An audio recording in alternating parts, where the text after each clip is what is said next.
What if the most American culture shock is not a skyscraper, a pickup truck, or a football stadium, but one spoonful of peanut butter? Europeans arrive expecting a simple spread, then discover a flavor that tastes like childhood, road trips, school lunches, and late-night comfort all at once. How can something so ordinary make outsiders question what they thought they knew about America? This is where the real shock begins. The spoon trap. At first, peanut butter looks too simple to cause a national identity crisis. It sits in the jar like a quiet little promise. Not fancy, not dressed up, not begging for applause, and then one spoonful hits a first-time visitor with the force of a backyard barbecue invitation from an entire country. That is the funny thing about real American peanut butter.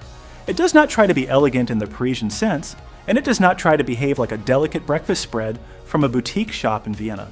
It tastes like America decided comfort should have shoulders. For many Europeans, the surprise starts with the texture. In London or Manchester, peanut butter often feels like something you find near the health food shelf, sitting politely beside almond butter and oat biscuits. In Paris, it may appear in a specialty store, more like an imported curiosity than a daily companion.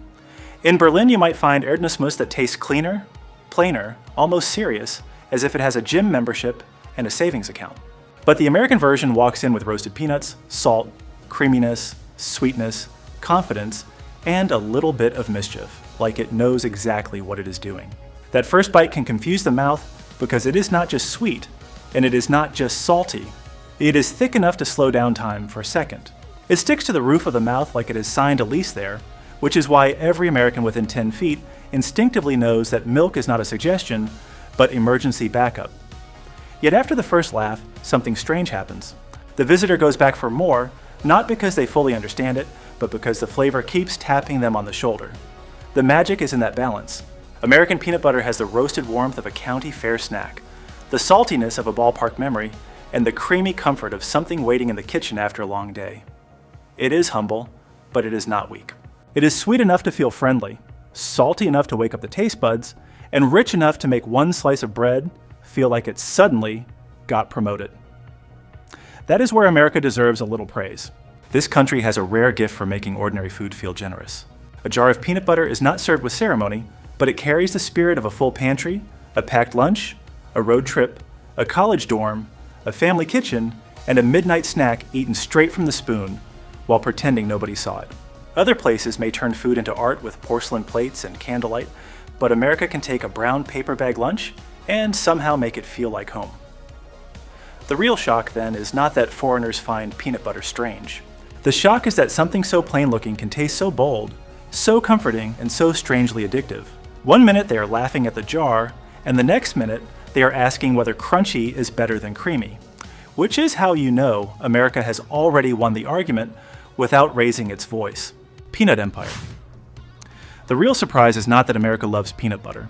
The real surprise is how seriously America built an entire world around it, almost as if the humble peanut got drafted into the American dream and somehow ended up with a corner office. In Madrid or Barcelona, a peanut spread may sit quietly beside imported jams, waiting for the rare curious shopper. In Amsterdam, it has a stronger place at the table, but it still does not feel like the grocery aisle is throwing a Super Bowl party in its honor. In America, the peanut butter shelf looks like a personality test with lids. That difference did not happen by accident. Peanut butter fit America because it matched the country's rhythm. Fast mornings, packed lunches, long drives, big families, busy workers, school cafeterias, military rations, hiking trails, and kitchens where food needs to be useful before it tries to be impressive. Once factories learned how to make it smoother, safer, shelf-stable, and easy to spread, peanut butter became the kind of product America knows how to elevate better than almost anyone. There is history in that jar, but not the dusty kind that stays trapped in textbooks. It carries the story of farming, food science, mass production, clever branding, and a nation that loves turning practical things into emotional habits. America did not merely sell peanut butter. America gave it a childhood, a lunchbox, a sports drink's confidence, and the marketing power of a snack that can walk into any kitchen like it owns the cabinet. The addictive part is also very American. Roasted fat, salt, a little sweetness, and that thick mouthfeel create a flavor loop that feels almost unfair. It makes apples taste brighter, jelly taste happier, chocolate taste louder, and plain bread suddenly act like it got invited to prom. A French pastry may charm you with elegance, but American peanut butter grabs your shoulder like a friendly neighbor and says, "Buddy, you're going to need another bite." That is why the market feels so fascinating. It is not just selling food. It is selling convenience, memory, comfort, protein, nostalgia, and a little edible confidence. Only America could take something this simple and turn it into a pantry legend. The billion-dollar jar. Here is where peanut butter stops being a cute American habit and starts looking like one of the smartest food empires ever built. A jar on the shelf may look humble, but behind it is farming, science, branding, school lunches, grocery strategy, and a flavor so dependable it deserves its own parking spot at Walmart. Americans eat roughly hundreds of millions of pounds of peanut butter every year, and many industry estimates often place annual consumption around the 700 million pound range. The National Peanut Board has also shared one of those wonderfully American facts that sounds like trivia from a county fair. It takes about 540 peanuts to make a 12-ounce jar. That means every spoonful is not just a snack. It is a tiny agricultural parade marching from southern fields straight into the pantry. This is where America becomes fascinating. In France, chocolate hazelnut spread often owns the breakfast mood. In Germany, clean nut paste can feel more tied to health shops and natural food aisles. In Britain, peanut butter is familiar, but it rarely carries the same emotional weight as it does in an American kitchen. In the United States, peanut butter managed to become both everyday and iconic, like blue jeans, pickup trucks, and the suspiciously powerful air conditioning inside a Texas grocery store. The history helps explain why. Peanut paste appeared in different forms in the late 19th century, with names like Marcellus Gilmore Edson and John Harvey Kellogg connected to early patents and health food uses.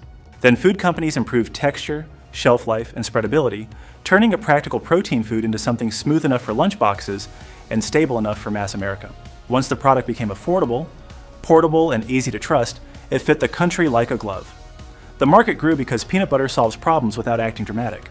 It gives protein to a rushed breakfast, comfort to a school lunch, calories to a hiker, sweetness to dessert, and rescue to a parent staring into the kitchen cabinet at 6:41 in the morning. That is not just food marketing. That is American practicality wearing a friendly smile. And the addictive pull is not mysterious once you taste it properly. Roasting unlocks aroma, salt sharpens the flavor, fat gives satisfaction, and a touch of sweetness rounds the edges so the mouth keeps wanting one more pass. It is the snack version of a great country song. Simple chords, honest feeling, and suddenly everyone knows the chorus. That is why the American peanut butter market feels so different. It does not only sell jars, it sells reliability, abundance, childhood, fitness, dessert, road trips, and the very American belief that ordinary things can be improved, scaled up, personalized, and loved without embarrassment. And peanut butter is only the first doorway. As World Cup 2026 turns American cities into global crossroads, European visitors are discovering that the real surprise is not just inside the stadiums, but on the table. One day it is a spoonful of peanut butter, the next a smoky rack of ribs in Kansas City, a refillable sweet tea in Dallas, a breakfast platter in Atlanta, or a gas station snack aisle that feels larger than a neighborhood shop in Milan. America turns food into hospitality, scale into excitement, and everyday meals into stories travelers carry home with a grin. Refill madness. The next American food shock does not come from something on the plate. It comes from what happens after the cup is already empty. For many European visitors, the first free refill feels almost suspicious, like the restaurant has made a mistake and everyone is too polite to correct it. A server walks by, sees the glass getting low, and before anyone can calculate whether they should order another drink, the cup is full again.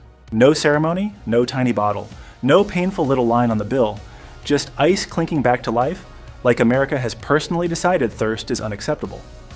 That is a very different experience from many cities across Europe. In Paris, a soft drink at a cafe can feel like a small financial decision. In Rome, you may sip slowly because the drink is part of the meal, not an endless river running beside it. In London, refills exist in some chains, but they are not the emotional default of the dining experience. In America, especially in diners, fast casual restaurants, barbecue spots, and family chains, the refill feels like part of the welcome. And that is the real cultural point. Free refills are not only about soda or iced tea, they tell visitors something about American hospitality. The message is simple: sit down, relax, stay comfortable, and do not feel like every extra sip is being counted against you. It may look small, but to someone arriving from a place where drinks are usually measured more tightly, it feels strangely generous. there's also a kind of optimism in it. American restaurants often treat abundance as a mood. The ice is loud, the cups are huge, the sweet tea arrives like it has been blessed by a Southern grandmother, and the server returns before you even know you needed them. It is practical, yes, but it also creates a feeling that the table is being looked after. The refill becomes a tiny performance of care. That is why Europeans do not just react to the size of the drink, they react to the confidence behind it.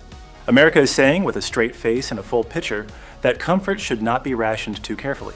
For a traveler moving from stadium crowds to road trips, from airport delays to late-night diners, that generosity can feel almost magical. Peanut butter may surprise the tongue, but the refill surprises the mindset. It turns an ordinary meal into a reminder that in America, hospitality often arrives with ice, a straw, and someone asking, "You doing okay over here?" before you even thought to ask. Breakfast giants. After peanut butter and free refills, the next thing that leaves visitors blinking is the American breakfast plate, because it does not arrive like a meal so much as a friendly construction project. A European guest may expect coffee, toast, maybe a croissant, maybe yogurt with fruit if the morning is feeling responsible. Then the American diner plate lands on the table with pancakes, eggs, bacon, hash browns, butter, syrup, toast, and a little cup of jam sitting there like it also paid rent. That is the moment many visitors understand that breakfast in America is not only about eating early, it is about starting the day with confidence. In Paris, breakfast often knows how to be graceful. In Rome, a cappuccino and cornetto can feel quick, stylish, and perfectly enough. In Berlin, bread rolls, cheese, cold cuts, and coffee have their own calm rhythm. But in the United States, especially in diners from New Jersey to Texas, breakfast has a different personality. It rolls up its sleeves and says, "We have a long day ahead, buddy." What makes it so charming is not only the size, it is the emotional warmth built into the whole ritual. The server calls you hon, the coffee keeps returning like a loyal golden retriever, the griddle smells like butter and Saturday morning, and the menu acts like it was written by someone who believes every human problem can be improved with crispy potatoes. For travelers following World Cup crowds from city to city, that kind of breakfast feels like fuel, comfort, and entertainment on the same plate. There's also a very American generosity in the way breakfast mixes worlds without asking permission. Sweet pancakes sit beside salty bacon. Eggs share space with syrup. Biscuits lean into gravy like they have known each other since high school. A waffle can be breakfast, dessert, or a legal argument depending on how much whipped cream gets involved. To outsiders, it can look chaotic at first, but after a few bites, the logic becomes clear. America is not afraid of contrast. America trusts appetite. That is why the diner breakfast feels like more than a tourist novelty. It reflects a country built around movement, work, family trips, interstate highways, early shifts, long drives, and the beautiful idea that no one should begin a big day feeling underfed. It is not pretending to be delicate, and that honesty is part of its appeal. The plate is big because the country is big, the morning is busy, and the welcome is supposed to feel real. By the time visitors finish, they may laugh and say they cannot move, but they also understand something. American breakfast is not just food. It is a mood of abundance, a small celebration before the day begins, and one of the most lovable ways America tells a guest, "You're going to need energy for everything we still have to show you." Gas station wonderland. Then comes the American gas station, which may be the hardest food culture shock to explain to someone who has only known it as a place to buy fuel, pay quickly, and leave before the fluorescent lights start judging your life choices. In many parts of Europe, a motorway stop near Lyon, Munich, or Birmingham can offer decent coffee, sandwiches, pastries, and the basic comfort of a clean break. But in America, especially along long highways in Texas, Florida, Georgia, Tennessee, or the Midwest, the gas station can suddenly behave like a grocery store, a barbecue counter, a candy museum, a travel plaza, and a small town festival, all wearing the same polo shirt. That is why visitors get so thrown off. They walk in expecting a bottle of water and maybe a sad little sandwich. Instead, they find hot dogs turning on rollers like they're training for a parade, walls of jerky, fountain drinks big enough to need a seatbelt, fresh popcorn, fried chicken, breakfast biscuits, cinnamon rolls, tacos, brisket sandwiches, boiled peanuts, regional chips, and enough candy to make a dentist somewhere quietly lower his head in defeat. It is ridiculous, but it is also weirdly beautiful. The deeper point is that America understands distance. When a country is this large, the road stop cannot be treated like an afterthought. It becomes part of the journey. A family driving 6 hours to a World Cup match does not only need fuel for the car, they need bathrooms, snacks, coffee, ice, chargers, souvenirs, something for the kids, and maybe a sandwich good enough to save the mood before the back seat starts a civil war. That practical generosity is what makes the culture feel so American. The gas station says, "You are far from home, but we can still take care of you." It's not fine dining, and nobody is pretending the hot dog roller belongs in the Louvre. But the place has a strange charm because it solves real problems with a smile, bright lights, and 27 flavors of chips nobody asked for, but everyone secretly wants to try. For European visitors, this is where America's scale becomes lovable instead of merely shocking. The country turns a road stop into an experience, a snack run into a memory, and a fuel break into a tiny celebration of movement. It feels playful, useful, oversized, and unmistakably American, like the highway itself decided to hand you a Dr. Pepper and say, "Keep going, the adventure is not over yet." Obscure BBQ spell. After the gas station Wonderland, barbecue is where many visitors stop joking for a moment and start paying attention.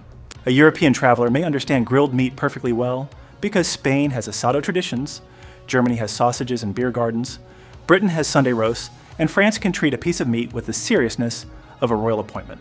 But American barbecue does something different. It turns smoke, patience, wood, sauce, regional pride, and a folding chair outside a restaurant into something that feels almost like a national ceremony. The first surprise is the smell. It does not politely wait at the door, it drifts across the parking lot, grabs people by the collar, and makes them forget whatever responsible lunch plan they had 5 minutes earlier. In Texas, brisket can spend half a day turning into something soft enough to make conversation stop. In Kansas City, ribs arrive with sauce that clings like it has emotional attachment issues. In North Carolina, pulled pork and vinegar cut through richness with the confidence of a local who knows exactly which road gets you home faster. That regional difference is what fascinates visitors most. In many countries, a famous dish often belongs to a city or a tradition. In America, barbecue feels like a family argument that somehow became delicious. Texas will defend brisket like a constitutional right. Kansas City brings sauce to the table with the confidence of a mayoral campaign. Memphis has dry rub that does not need permission from anybody. The Carolinas can start a vinegar versus mustard debate so intense that outsiders may wonder if they accidentally joined a town hall meeting. But this is not just food rivalry, it is local identity you can eat with your hands. Barbecue tells visitors that America's food culture is not one flat menu. It is a map of neighborhoods, histories, migration, black pitmaster traditions, cattle country, roadside joints, church gatherings, tailgates, and families who learned that low heat and time can turn a tough cut into something unforgettable. That may be the deepest reason barbecue impresses people. It celebrates patience in a fast country. America is often famous for speed, drive-thrus, highways, and convenience, yet one of its proudest foods asks everyone to slow down and respect the smoke. It proves that American abundance is not only about size, sometimes it is about giving ordinary ingredients enough care to become legendary. By the time visitors taste real barbecue, they understand that the line outside the restaurant is not just a wait. It is part of the ritual. America has a way of making people stand in the heat for ribs and still leave smiling, which may be one of the most convincing proofs of cultural power ever served on butcher paper. So as the World Cup crowds move through America, these little food shocks become more than funny reactions. They show a country that welcomes strangers with full cups, smoky plates, giant breakfasts, bright gas stations, and a pantry classic humble enough to fit on a spoon. Maybe that is the real American flavor. Generosity made every day. Tell us which American food surprised you most, and subscribe for more stories where ordinary America feels extraordinary again, right here with us today.